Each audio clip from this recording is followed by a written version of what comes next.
Saat bersekolah adalah saatnya menimba ilmu, tempat kita belajar bukan hanya angka, namun juga logika. Selain itu, juga kita belajar tentang cara bergaul pada sesama, saling berteman satu sama lain, juga berkompetisi untuk nilai tertinggi. Ada banyak nuansa yang kurasakan saat bersekolah. Perasaan senang, ceria ketika bertemu teman-teman sepermainan, maupun perasaan takut, gugup saat tak bisa mengerjakan soal ujian. Semuanya terangkum indah dalam dunia sekolah yang penuh warna.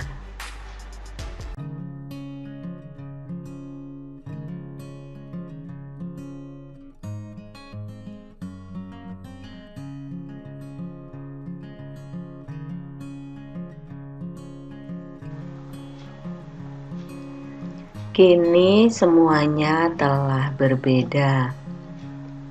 Semuanya terjadi karena corona melanda dunia. Kau dan aku terpisah.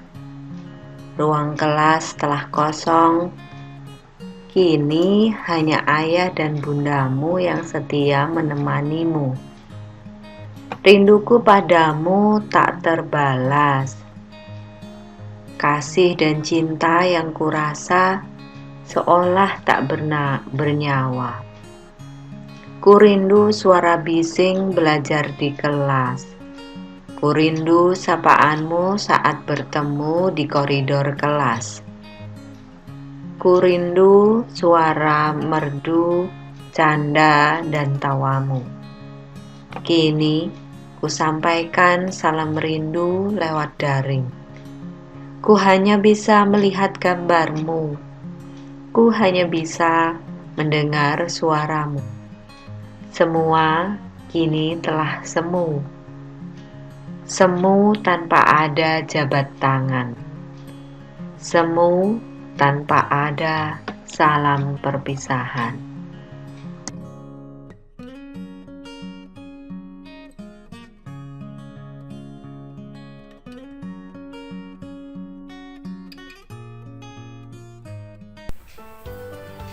Assalamualaikum warahmatullahi wabarakatuh.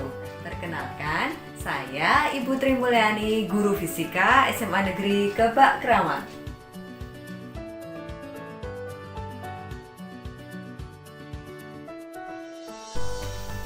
Mengajar di kala pandemi menuntut kita untuk bisa berinovasi. Kita dipaksa untuk merubah kebiasaan mengajar kita supaya tujuan pembelajaran tetap tercapai meskipun tidak ada tatap muka secara langsung maupun hanya tatap muka terbatas, yaitu sekitar 30% dalam setiap minggunya.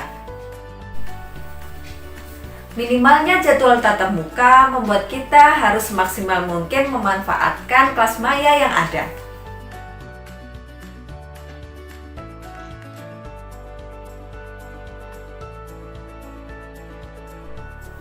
Sebelum menentukan seperti apa KBM yang akan kita laksanakan, kita perlu memperhatikan beberapa hal.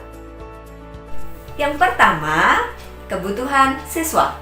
Tidak ada salahnya kita meminta pendapat mereka tentang bagaimana KBM yang sebenarnya mereka inginkan, bagaimana KBM itu dilaksanakan supaya mereka lebih mudah memahami materi yang ada, dan lain sebagainya. Yang kedua adalah kondisi siswa. Sekolah kami bukanlah sekolah yang terletak di kota yang besar. Di kota kecil dengan ekonomi keluarga yang berbeda-beda, kami akan kesulitan jika menerapkan metode dengan daring murni, entah itu Game Meet, Zoom Meeting, dan lain sebagainya. Kami harus mencari cara lain supaya KBM tetap berjalan tanpa membebani mereka. Dan yang ketiga adalah efektivitas metode atau aplikasi yang kita gunakan. Kita ingin supaya siswa mudah mempelajari materi yang kita berikan tanpa memberatkan keadaan mereka.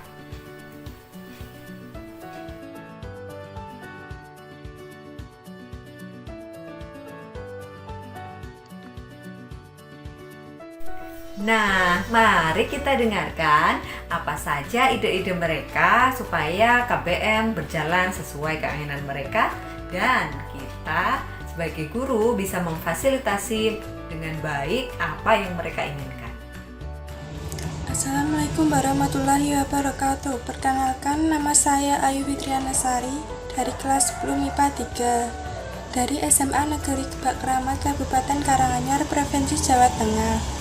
Pesan saya mengikuti program lomba literasi adalah untuk menambah wawasan di bidang pendidikan, serta dapat menemukan materi-materi tambahan yang dapat kita pelajari. Dan yang terakhir, harapan saya untuk pelajar Indonesia adalah tetap selalu belajar sungguh-sungguh meskipun dalam keadaan dan situasi pada saat ini, karena sebagai pelajar hukumnya wajib untuk belajar. Serta ada tambahan yang ingin saya sampaikan kepada Bapak atau Ibu Guru. Harapan saya pada saat daring atau PPJ, kami ingin memberi saran untuk materi-materi pelajaran saat disampaikan kepada murid, adanya penjelasan materi lewat video, agar semua murid mudah mengerti untuk memahami materi tersebut. Motivasi saya, mewujudkan mimpimu, capailah cita-citamu. Sekian dari saya, terima kasih. Wassalamualaikum warahmatullahi wabarakatuh.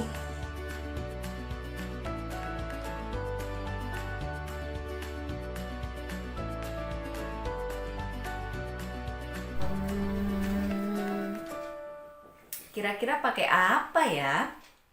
Aplikasi yang tanpa ribet, aplikasi yang mudah mengoperasikannya, aplikasi yang juga tentunya mudah dibuat oleh guru, dan juga tentu saja yang mengandung interaktif.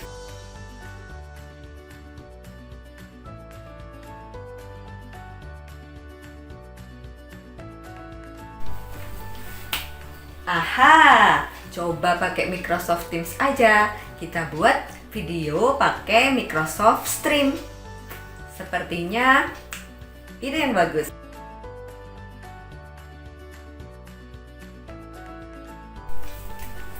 Proses KBM di SMA Negeri Gebak Keramat masih sangat mengandalkan dengan daring.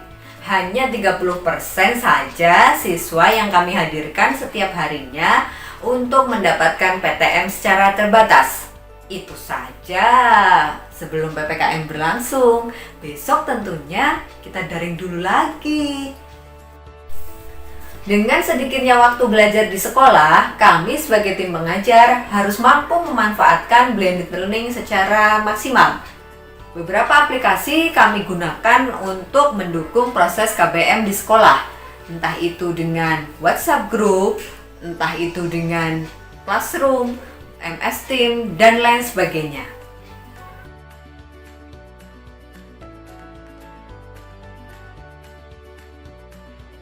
WhatsApp Group digunakan sebagai opening sebelum KBM dilaksanakan.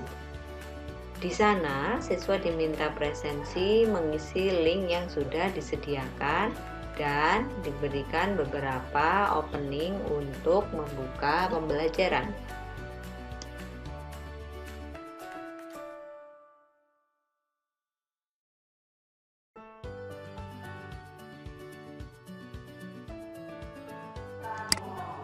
Untuk materi yang berupa PDF maupun penugasan di-share melalui Google Classroom yang ada di kelas masing-masing. Soal atau penugasan bisa berupa bentuk form ataupun yang lainnya.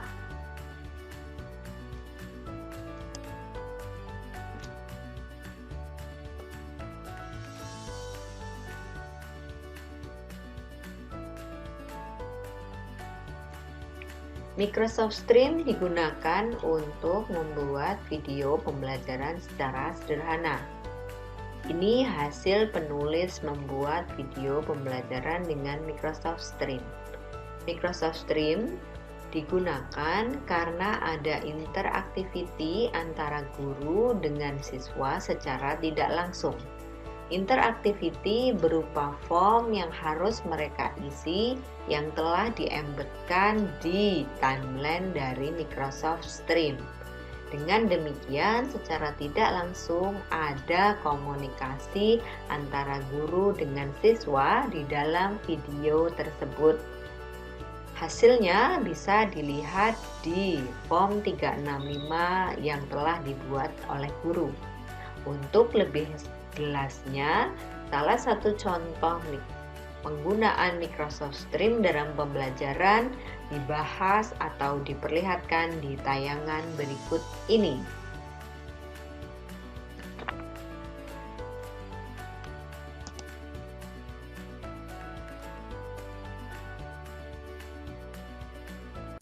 Assalamualaikum warahmatullahi wabarakatuh. Apa kabarnya anak-anakku? Kita sampai di pembahasan energi dan daya, yaitu bahasan tentang listrik dinamis di bab yang paling terakhir. Semoga kalian sudah paham materi-materi sebelumnya, sehingga ketika membahas ini kita sudah ada koneksitas gitu ya. Jadi ini pembahasan terakhir sebelum insya Allah nanti minggu depan kita tinggal membahas tentang soal dan ulangan di di listrik dinamis seperti itu ya. Nah, kita bahas dulu yang pertama yaitu tentang energi. Energi listrik adalah energi yang dihasilkan dari aliran muatan listrik dalam suatu rangkaian listrik tertutup. Itu disebut dengan energi, di mana energi disimbolkan dengan W dalam satuan joule. Ini W dalam satuan joule. Nah, di mana W atau energi itu bisa kamu cari dari Q dikali dengan di mana Q adalah muatan, V-nya adalah beda potensial atau tegangan, gitu ya. Jadi selain pakai kolom boleh juga pakai joule volt ya bolehlah ya. Nah, selain pakai rumus ini W kali V ini adalah persamaan nomor 1 misalkan. Nah, ternyata ketika diturunkan atau kita rumuskan dengan kita kaitkan dengan perumusan yang lain ternyata akan menghasilkan turunan dari beberapa persamaan, akan menghasilkan beberapa persamaan lain. Nanti silakan boleh milih tergantung dari soal yang diketahui gitu ya. Nah, kamu tahu bahwa dari pengertian arus adalah banyaknya muatan yang mengalir tiap satu satuan waktu. Berarti I sama dengan Q dibagi T atau Q sendiri sama dengan I dikali dengan T. Dengan berbekal ini, Q-nya kita masukkan menggantikan yang sini. Nah, otomatis W akan menghasilkan V kali I kali T. V-nya dari sini, V kali I kali T. Dengan kata lain, supaya mempermudah kalian menghafal, energi itu harus fit. Nah, persamaan VIT. Tegangan kali arus kali waktu. Selain dari ini, ternyata dari V kali I kali T itu sendiri bisa diturunkan lagi. Dari mana ini? Ini adalah pakai persamaan hukum Ohm. Seperti yang kalian ingat bahwa arus atau I sama dengan V dibagi dengan R. Sama seperti ini. Nah, dari berbekal ini, V sama I sama dengan V per R, otomatis W ini sendiri bisa kalian cari dari W sama dengan V kuadrat dibagi dengan R kali T. Dari mana? Ini V-nya kita gantikan masuk ke sana, berarti I-nya dan I-nya kita gantikan masuk ke sana, sehingga V kali V per R kali T. V kuadrat dibagi dengan R kali T. Ini persamaan yang ketiga. Nah, selain itu, persamaan hukum Ohm ini I sama dengan V per R bisa kita bolak-balik pakai rumus segitiga, di mana V tegangan sama dengan arus kali hambatan, V sama dengan I kali. Nah, V-nya ini kita gantikan ke sini, berarti menghasilkan W sama dengan I kuadrat kali R per, kali T. Atau boleh juga untuk mempermudah kalian menghafal, yang keempat ini ditulis, kita tidak satukan I-nya, sehingga W sama dengan, kita tulis apa adanya, V itu ganti I sama R, berarti IR, dikali dengan I lagi, dikali dengan T. Nah, maksudnya apa? Supaya gampang menghafal. Energi itu harus irit. Nah, jadi ada 4. Yang pertama adalah V kali Q, kedua adalah energi itu harus fit, yang ketiga adalah irit, yang keempat adalah V kuadrat kali R. V kuadrat bagi R kali T. Kita masuk ke daya. Apa itu daya? Daya adalah P itu sama dengan energi yang mengalir tiap satu satuan waktu. P sama dengan W dibagi dengan T, di mana adalah energi listrik, sementara T adalah waktu. Daya adalah energi tiap satu satuan waktu. Berarti persamaan yang tadi T-nya itu dibagi dengan T. Lihat ini semua banyaknya energi ini ya. Nah, ini misalkan, lah ini kan punya T semua. Nah, T-nya ini kita bagi T sehingga T-nya akan hilang semua. Sehingga daya P itu selain pakai W dibagi dengan T boleh juga karena kita tahu yang tadi W sama dengan V, T-nya hilang. Coret berarti V sama I. Selain itu juga yang lainnya juga akan sama. Nah, V karena V sama dengan ini hukum Ohm, V sama dengan I kali R, kita masukkan P sama dengan I kali tadi apa? R. V-nya ini kita masukkan ke sini, V kali I-nya ini dari rumus ini, V kali I tadi, kita masukkan I kali R, V sama dengan I kali R, berarti I kali R kali I, berarti IRI atau I kuadrat R, ini yang kedua. Terus yang ketiga, I itu sendiri sama dengan R, berarti kita masukkan V-nya ini, I-nya ini kita ganti. Berarti V kali V bagi dengan R, sehingga V kuadrat per R. Boleh pilih salah satu tergantung dari yang diketahui. Kalau kita lihat, berarti tinggal menghilangkan T di daya. Karena apa? Karena P itu sendiri sama dengan W per T, ingat. Nah, W tadi ada T-nya semua, T-nya tinggal dicoret sama ini, hilang. Nah, mudah bukan? Nah, sekarang masuk ke sini. Penerapan dalam kehidupan sehari-hari. Apabila ada bola lampu bertuliskan 11 watt kali 220 volt atau koma atau titik 220 volt. Apa sih artinya? Nah, ini ternyata mempunyai arti bahwa lampu akan menyala dengan baik bila dihubungkan dengan tegangan 220 volt. Jika dihubungkan dengan tegangan 220 volt, dia akan menghasilkan atau menggunakan daya atau memakan daya sebesar 11 watt. Berapa hambatannya? Kalau mau cari hambatannya bukan ke rumus daya. Masih ingat tadi ada 1, 2, 3, berarti P sama dengan V kuadrat per R. Karena carinya pakai R ya, cari yang ada R-nya. Kagak ada I-nya jangan pakai I, berarti pakai persamaan nomor 3. Tinggal pinter-pinternya milih ya. Jadi ini loh. Nah, oh ini ada I-nya, ini ada I-nya, cari yang nggak ada I-nya, berarti ini. Oh nanti misalkan ada soal yang lain tidak ada R-nya, pakai ini dan seterusnya.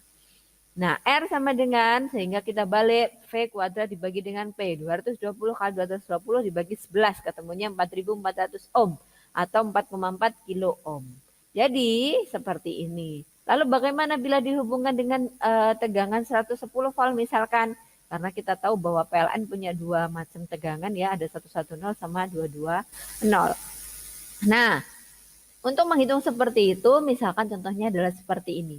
Ada sebuah lampu 60 watt dipasang pada 220 volt. Ternyata kalau dipasang dengan 100 berdaya 20 volt, kalau dipasang ke 11 volt bagaimana? Nah, ketika kita dipasang ternyata akan menghasilkan angka seperti ini. Dari mana?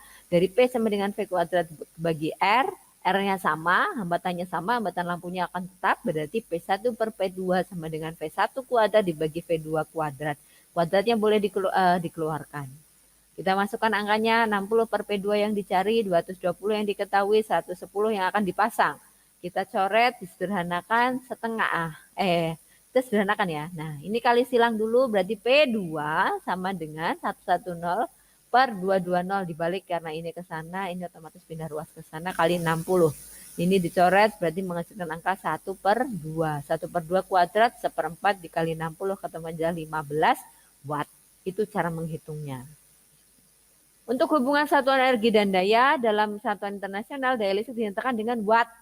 Karena dayanya watt berarti energinya dalam joule, detik joule. Nah, ini pasangannya. Kalau pakai jam gimana? Boleh. Di sini jadinya energinya tidak joule tapi watt jam atau kWh atau watt hours. Atau karena kita biasa digunakan sehari-hari adalah kilowatt hours. Karena pemakaian listrik kita pasti lebih dari lebih besar daripada 1000 gitu ya, nggak mungkin tuh cuma satu hari 1000. Nah, untuk contoh soalnya seperti ini sama perhitungannya, sampai sini tadi sama ya. Nah, yang membedakan cuma ini, energi yang digunakan oleh lampu berarti dia akan W sama dengan P kali T sama dengan 20 watt. Sama dengan berapa? Ya ini 3 jam, selama 3 jam, soalnya 3 jam. Hitunglah energi yang digunakan selama 3 jam. 3 jam berapa? 3 jam berarti ya otomatis 3 kali 3000 600 karena 1 jam ada 3.600 joule detik. Berarti menghasilkan angka 10.800 menghasilkan angka 2,16 joule kali 10 joule. Yang ini sama ya, hanya saja sama, tinggal ganti angkanya, ini 80 yang tadi 60. Silakan dipelajari lagi di slide yang sebelumnya. Nah, contoh soal yang kedua adalah sebuah keluarga mempunyai listrik dari PLN sebesar 450 watt dengan tegangan 110 volt. Jika untuk menerangkan mereka menggunakan lampu 90 watt per 220 volt, lampunya 220, maka hitunglah jumlah lampu maksimum yang dipasang. Biaya 3 buah lampu sebulan jika 3 lampu tersebut digunakan selama 6 jam. Nah, ada 100 per kWh. Kalau sekarang kita lebih ya, nanti silakan browsing berapa. Nanti Ibu beri soal tentang seperti ini. Contoh soalnya, berarti jumlah maksimum lampunya berapa? Ya kita cari dulu satu lampu ketika dipasang di karena ini listriknya 110, ini sementara lampunya 220, kita rubah dulu. Ketika ke 220 hasilnya berapa? 22,5 watt.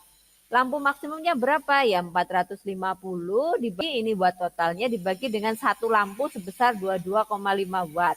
Hasilnya adalah 20 lampu. Berarti jawaban yang A 20 lampu.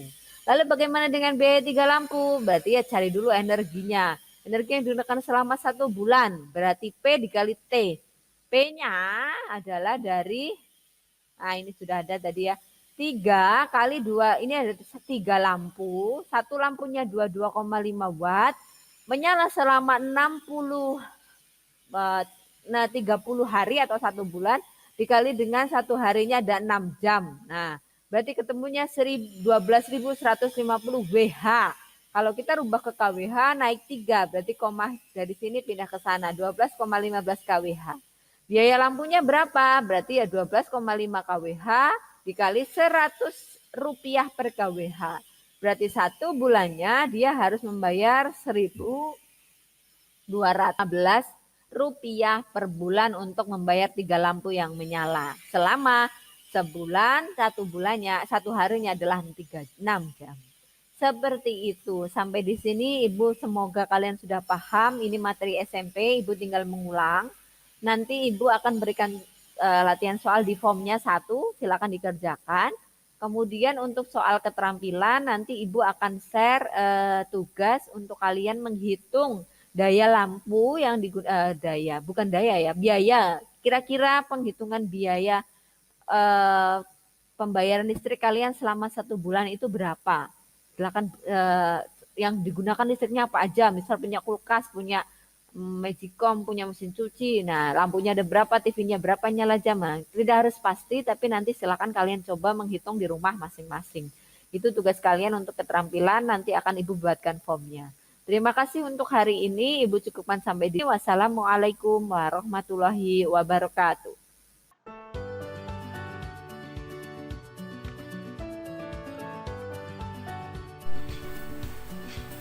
Sekian pemaparan dari saya, salah dan hilafnya mohon dimaafkan, dan semoga video ini bermanfaat untuk kita semua. Bersama kita membangun pendidikan Indonesia kembali. Semangat! Salam sehat dan wassalamualaikum warahmatullahi wabarakatuh.